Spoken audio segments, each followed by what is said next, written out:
Ya, oke, kembali lagi bersama saya. Jadi kita tetap belajar tentang integrasi aplikasi. Nah, kali ini kita belajar khusus fokus di integrasi di level metode ya. Jadi kalau di sebelumnya di video mungkin Anda sudah belajar tentang integrasi di level aplikasi. Nah, mungkin kali ini kita akan belajar khusus di level metode ya. Dan mungkin beberapa di video sebelumnya sudah banyak disinggung juga ya tentang integrasi di level metode. Nah, mungkin di video kali ini mungkin ada beberapa yang kita review kembali dan ada beberapa yang mungkin akan kita bahas lebih dalamnya. Oke, mari kita simak videonya ya.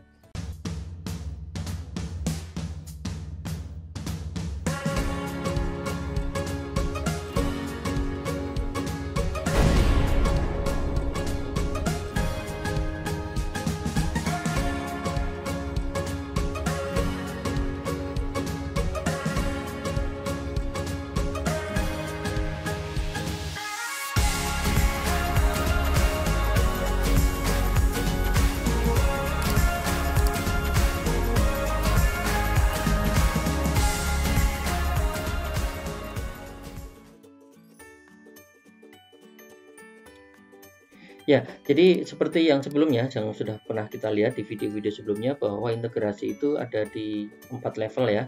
Ada di level data, API, method, dan user interface. Nah, kali ini kita akan bahas khusus untuk di level method atau di level metode, atau ada yang disebut juga dengan level proses bisnis ya. Ya, kita berangkat dari pengantar di sini. Jadi ada hal yang penting di sini bahwa integrasi di level method ini dilakukan dengan cara melakukan salah satunya ya dengan cara sharing common business logic atau method ya. Jadi intinya kurang lebih men-share common business logic or method ya. Jadi kurang lebih metode atau prosedur atau business logic yang sama ini dapat di-share ya dengan cara bisa dengan di-share dalam satu server pusat atau juga dengan cara mengakses metode tersebut antar aplikasi ya. Contohnya menggunakan distributed object ya. Oke. Di sini ada beberapa catatan penting bahwa reuse ini merupakan salah satu konsep penting dalam konteks ini ya. Nah, oke, di sini kita akan memberikan gambaran ya. Contoh di sini ya. Misal terdapat dua aplikasi dalam sebuah perusahaan ya. Salah satu dikembangkan dengan Java, running di server Linux. Satunya menggunakan PHP, running di server Windows ya. Nah, dalam kasus tersebut ada kebutuhan yang sama, yaitu bahwa kedua aplikasi tersebut membutuhkan fitur untuk menambahkan customer atau menambahkan pelanggannya. Nah, oleh karena itu mungkin mereka ingin menggunakan metode yang sama dari dua program yang berbeda. Contoh misalnya di sini di program Java sudah disiapkan metodenya menggunakan add_customer misalnya ya. Kemudian di PHP juga sudah disiapkan metodenya. Nah, daripada membuat yang berulang, mungkin apa solusinya dengan integrasi di level metode ini ya. Nah, solusinya adalah kita bisa membuat dengan sebuah semacam aplikasi komposit ya. Komposit itu seperti gabungan yang integrasi. Caranya di sini dua cara. Yang pertama, kita bisa memindahkan business logic yang sama tadi atau prosedur yang sama tadi itu ke sebuah server ya, misalnya ke application server. Jadi metode yang sama tadi kita pindahkan, kemudian akan diakses oleh kedua aplikasi tersebut. Atau cara yang kedua adalah membangun ulang aplikasi dengan mekanisme method sharing ya. Jadi yang di-sharing adalah metodenya. Yang di-sharing metodenya seperti nanti menggunakan distributed object teknologi ya. Jadi intinya adalah untuk membuat aplikasi supaya bisa dimungkinkan untuk melakukan sharing method tadi ya. Kita kasih gambaran ya. Ya, dengan solusi pertama. Solusi pertama adalah memindahkan business logic ke dalam satu server pusat ya.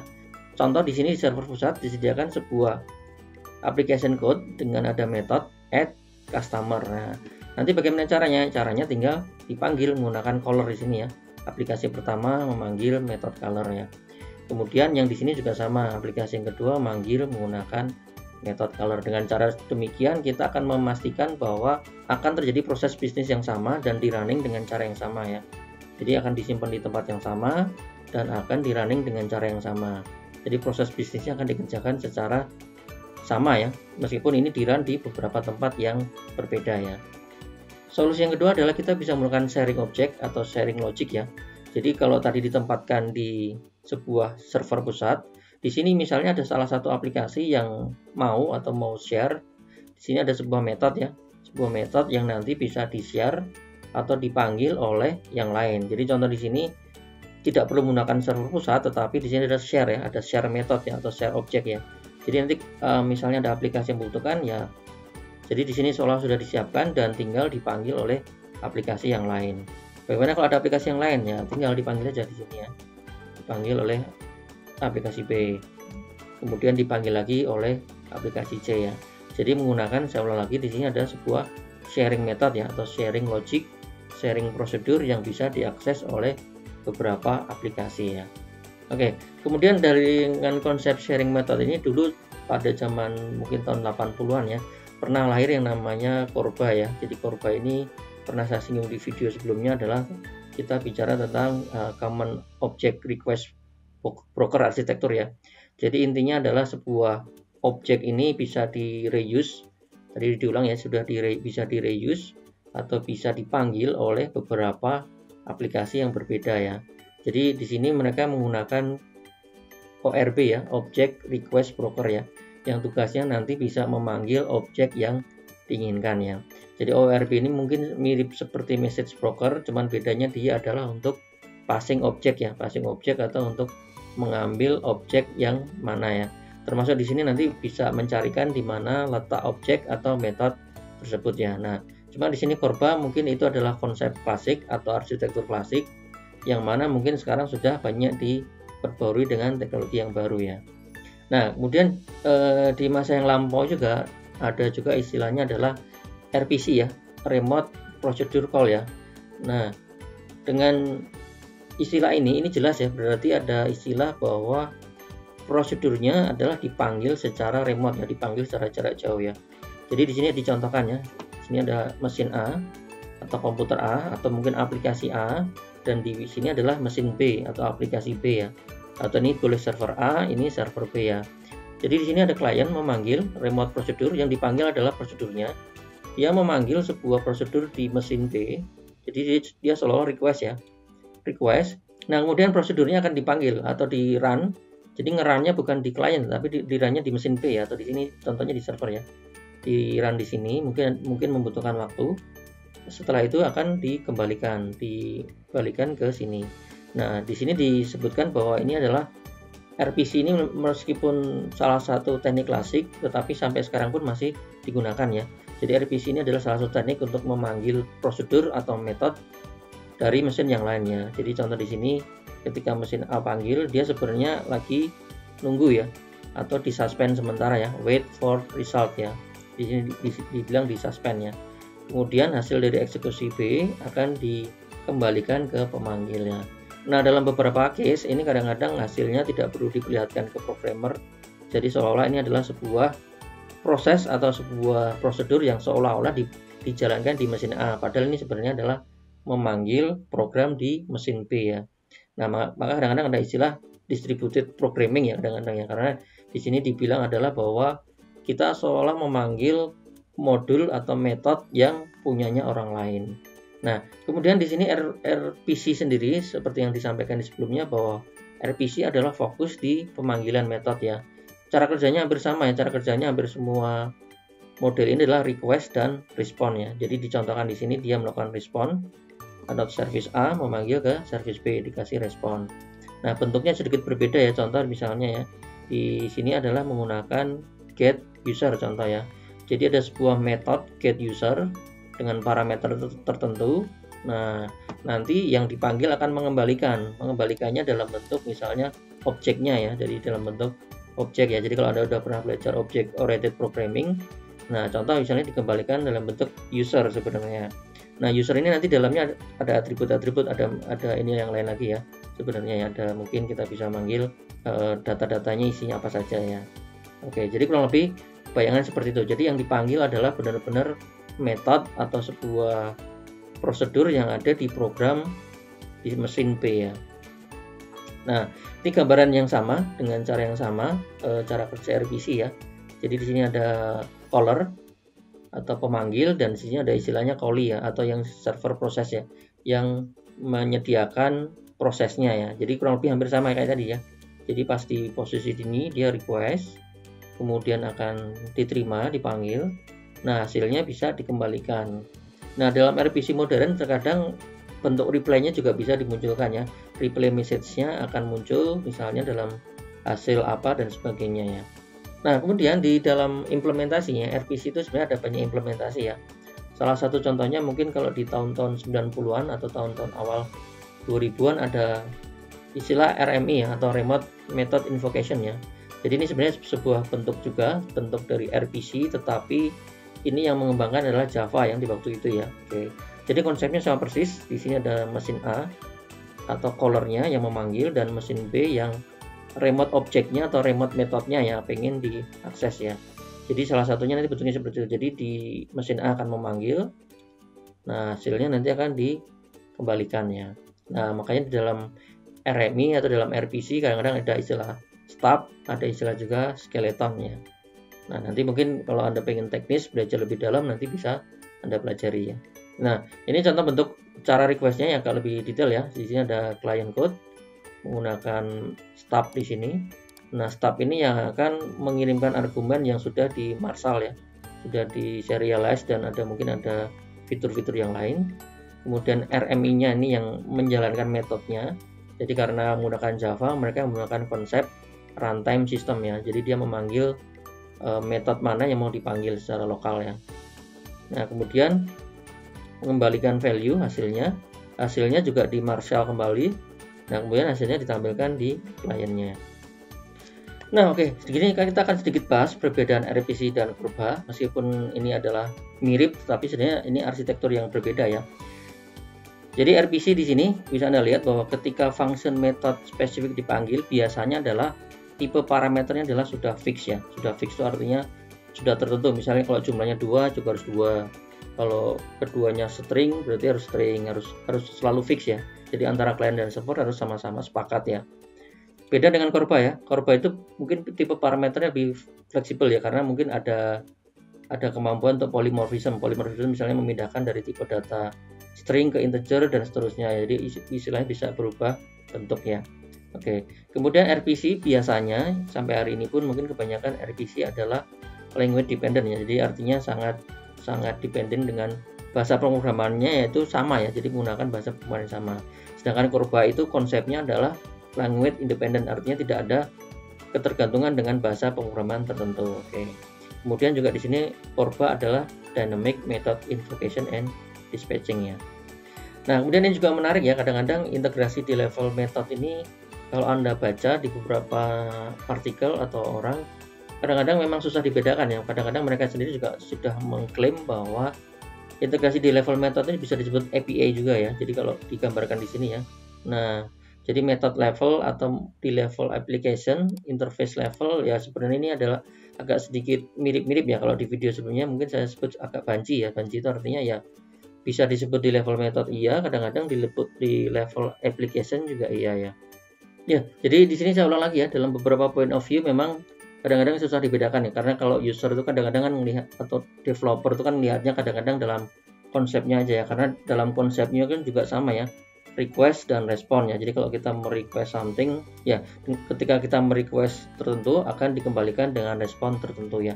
Jadi dengan cara kerja ini kadang-kadang agak susah membedakan ya, bahwa di sini dia kerjanya di layer aplikasi atau di layer method ya. Bahkan ada beberapa RPC teknologi itu sudah mengenkapsulasinya sehingga layer metodenya jadi nggak kelihatan sekali ya. Jadi mungkin seolah kalau user melihatnya itu benar-benar di layer aplikasi ya. Dan dalam beberapa istilah kadang-kadang mereka juga langsung klaim bahwa itu sudah API ya. Jadi mereka juga sudah menyebutkan itu sebagai API. Memang secara fungsional juga sama, karena fungsional juga application programming interface ya.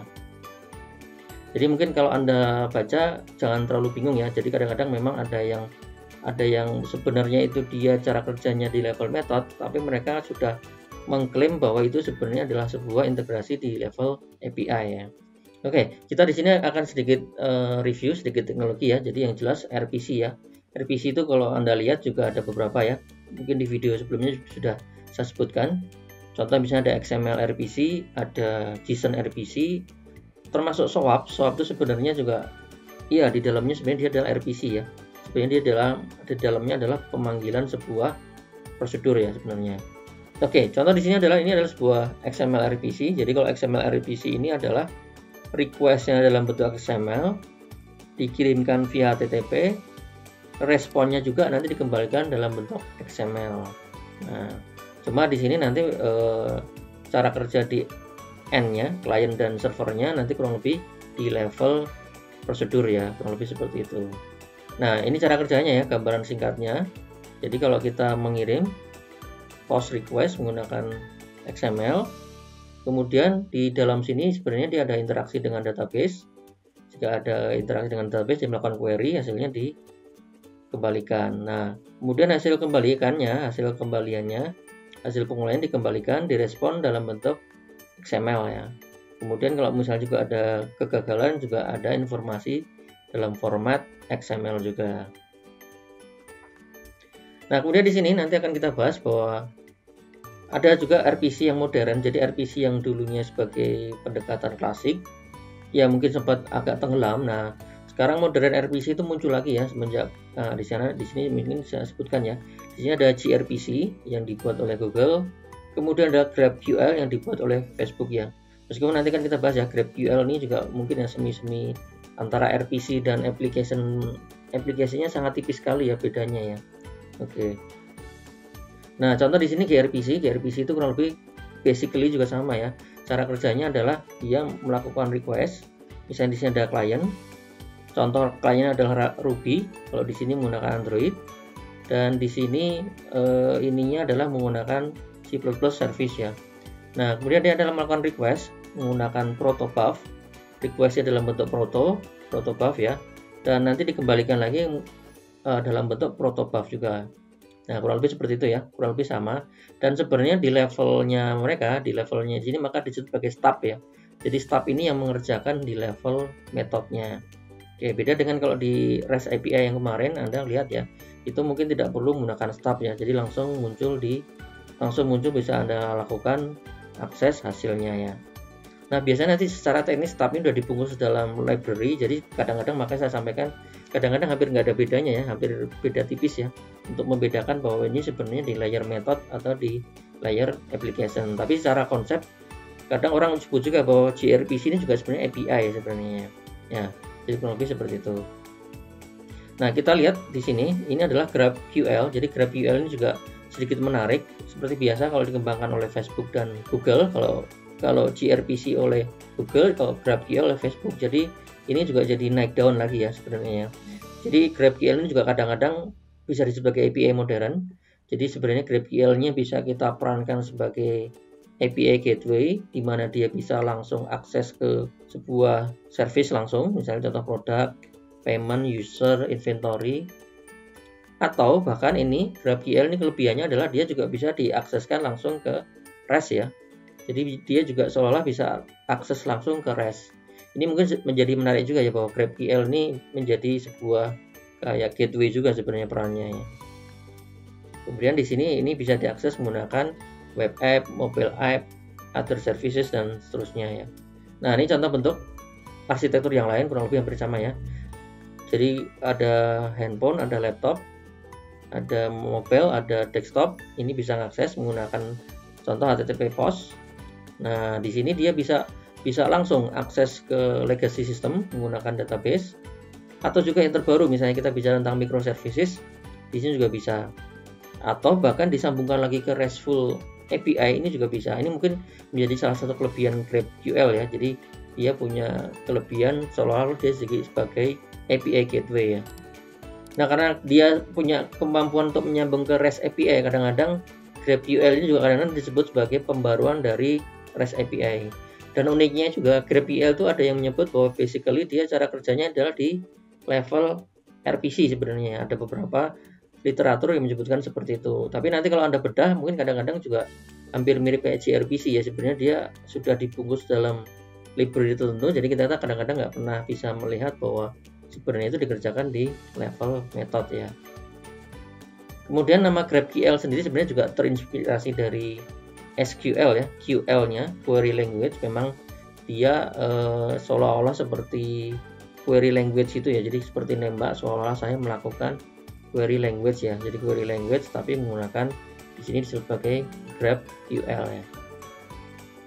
Nah, jadi di sini bisa Anda lihat bahwa kalau bedanya GraphQL dengan REST, jadi kalau REST seperti ini ya langsung ya.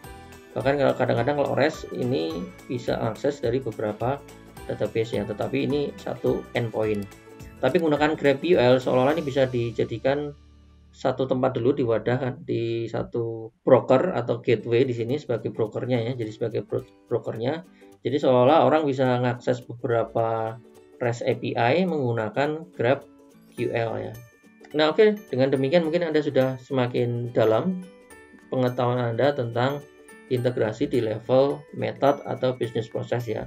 Meskipun di sini bisa kita lihat sebenarnya agak abu-abu ya. Abu-abu, kadang-kadang ada yang menyebut di yang modernnya teknologi RPC-nya adalah mereka juga klaim sebagai API ya namanya ya. Jadi kadang-kadang memang jadi sudah abu-abu ya, karena sebenarnya juga kalau Anda lihat sebenarnya method itu kan bagian dari aplikasi kan sebenarnya. Jadi kalau kita sebut method bukan aplikasi juga mungkin nggak bisa juga kan. Method itu kan dipanggil di aplikasi juga kan. Di aplikasi itu memanggil sebuah method ya. Makanya di sini agak unik ya sebenarnya ya. Jadi level integrasi di level method dan di level aplikasi itu seperti abu-abu ya batasannya ya. Beda kalau aplikasi dengan database memang beda jauh ya sebenarnya. Database dan aplikasi memang dua hal yang berbeda. Oke, demikian dulu video dari saya. Terima kasih Anda sudah menonton. Kita jumpa di video selanjutnya.